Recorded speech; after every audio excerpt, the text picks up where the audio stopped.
Hello everyone, welcome back to my channel সম্পাইস লাইফস্টাইলে তোমাদের আবার একবার স্বাগতম। তোমরা সবাই কেমন আছো? আশা করি ভালো আছো, আর আমরাও খুব ভালো আছি। ভালো আছি বলতে কি বলো তো, বেশ অনেক কয়েকদিন তো বাবার বাড়িতে খুব আনন্দের সঙ্গে কাটালাম। তো ফাইনালি মাম্মামের স্কুলে ছুটির প্রহর প্রায় শেষ হয়ে গেল। এখন চলে যাচ্ছি হচ্ছে শ্বশুর বাড়ি। তো মোটামুটি বাজে হচ্ছে ভোর 5টার মতো।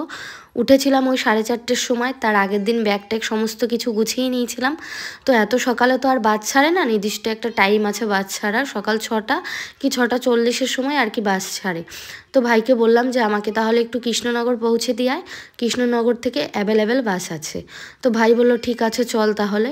তো দেখো এই যে সূর্য মামাও ঠিকঠাক করে ওঠেনি, সবে হালকা হালকা করে উঠছিল। তো উঠে পড়লাম হচ্ছে ফেরিতে। যেহেতু এত তাড়াতাড়ি হচ্ছে নৌকা টৌকা স্টার্ট হয়নি, ফেরিটা আর কি সারা দিন রাত আর কি চলাচল করে। এটা হচ্ছে কালনা ফেরিঘাট, বর্ধমান হচ্ছে আমার বাবার বাড়ি। অনেকেই জিজ্ঞেস করো, তাদের জন্যই আর কি রিপিট করে বারবার করে বলি।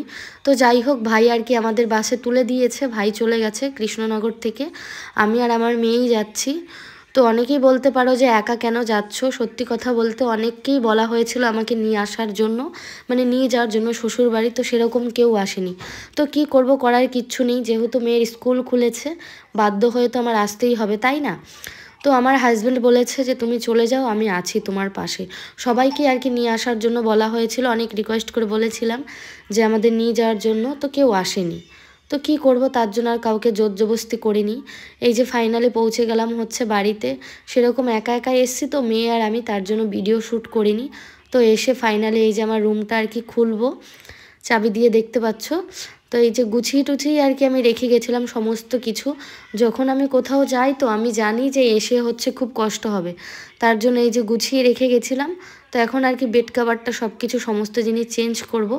যেহেতু ওই 27-28 দিন বাড়ি ছিলাম না, তার জন্য আর এই বেড কাভারটা রাখবো না।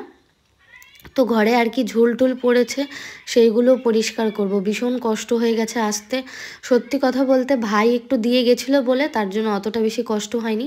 সকাল সকাল বাড়ি পৌঁছে গেছিলাম, মোটামুটি 9:30-র মধ্যে শ্বশুর বাড়িতে পৌঁছে গেছিলাম।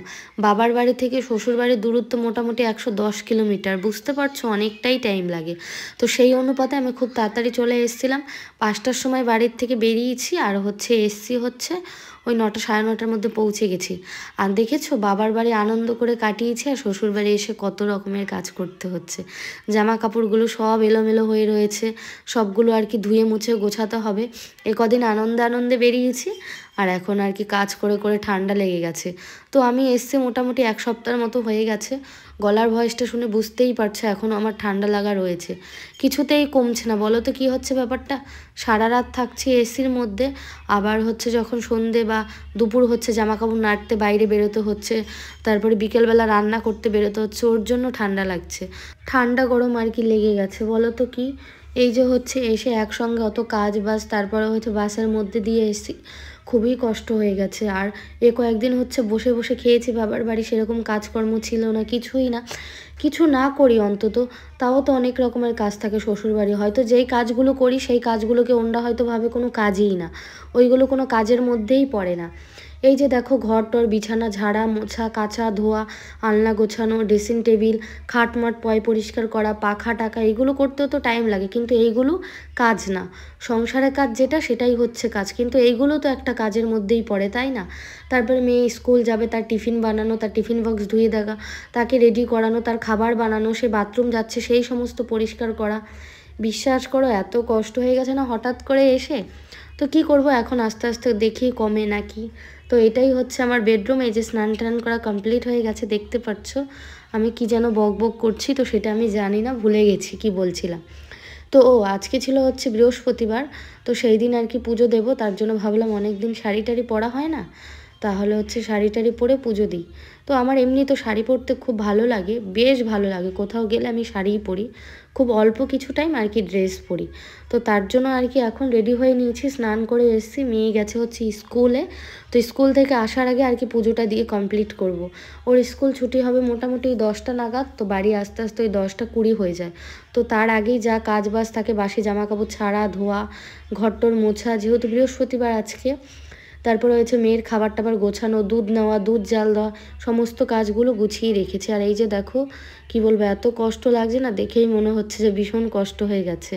আর এই যে এখন চলে আসলাম হচ্ছে ঠাকুর ঘরে। তো এখন আর কি ঠাকুর পুজো দেব। এইগুলো সমস্ত জিনিস হচ্ছে ধোয়াটা কমপ্লিট হয়ে গেছে, এখন আর কি এই যে পুজো দিতে যাচ্ছি। তো কি বলবো, ক্যামেরা ধরতে খুবই কষ্ট হচ্ছিল, সেরকম কিছুই ভিডিও শ্যুট করতে পারিনি।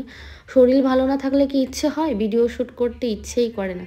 তার মধ্যে একটু একটু করে এই যে 7 দিন ধরে একটু একটু করে জমিয়েছি, সেইগুলোই আর কি তোমাদের সঙ্গে শেয়ার করছি। অনেক দাদা দিদিরা ভীষণ রিকোয়েস্ট করছো, দিদি নতুন নতুন ভিডিও দাও। কি করে দেবো, সত্যিই মনটা খুব ভালো নেই। মানে শরীর খারাপের থেকে হচ্ছে মনটা আরও বেশি খারাপ হয়ে পড়েছে।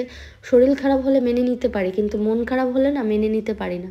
বলো তো কেন? 3 মাস হয়ে গেল বরটা কাছে নেই, বাইরে চলে গেছে চাকরির সূত্রে। তো বিশাল মন খারাপ হয়, খুব কষ্ট হয়। অনেকে হয়তো বলতে পারো যে কেন, যখন মাইনা পাই তখন তো খুব ভালো লাগে, এটা সেটা কেনো, ওই করো, ওই খাও, এই খাও।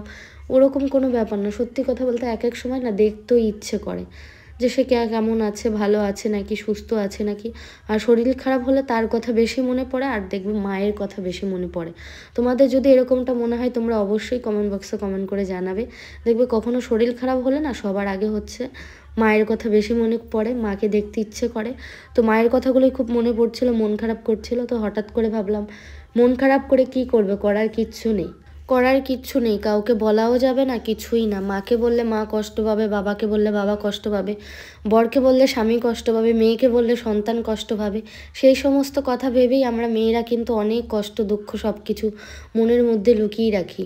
বিশ্বাস করো, মাঝে মধ্যে ভাবি সব কিছু যদি একটু ক্লিয়ারভাবে কাউকে বলতে পারতাম, সেরকম একটা মনের মানুষ পেতাম যে খুলে খালে সব কিছু বলতাম। তো কি করব, হাজব্যান্ডকে অনেক কিছু বলতে যেও বলতে পারি না, সমস্ত কথা মুখের মধ্যেই চাপা রেখে দিই। হয়তো কোনো একদিন যদি ভগবান থাকে, হয়তো আমাদের আবার সুখ দেবে, আমরা একে অপরের সঙ্গে থাকবো, সব কিছু মানিয়ে গুছিয়ে চলার চেষ্টা করি। কিন্তু এক এক সময় এমন কিছু মনে পড়ে না, মনটা খুব খারাপ হয়ে যায়। দেখবে একটা কাজ যখন ভেঙে যায় না, সেই কাজটা হাজার চেষ্টা করলেও হচ্ছে আর জোড়া লাগানো যায় না। মনটাও সেরকমই। কারো প্রতি যদি কারো ভালোবাসা কমে যায় না, তুমি যতই ভালোবাসো না কেন, সেই আগের মতো করে তাকে ভালোবাসতে পারবেই না।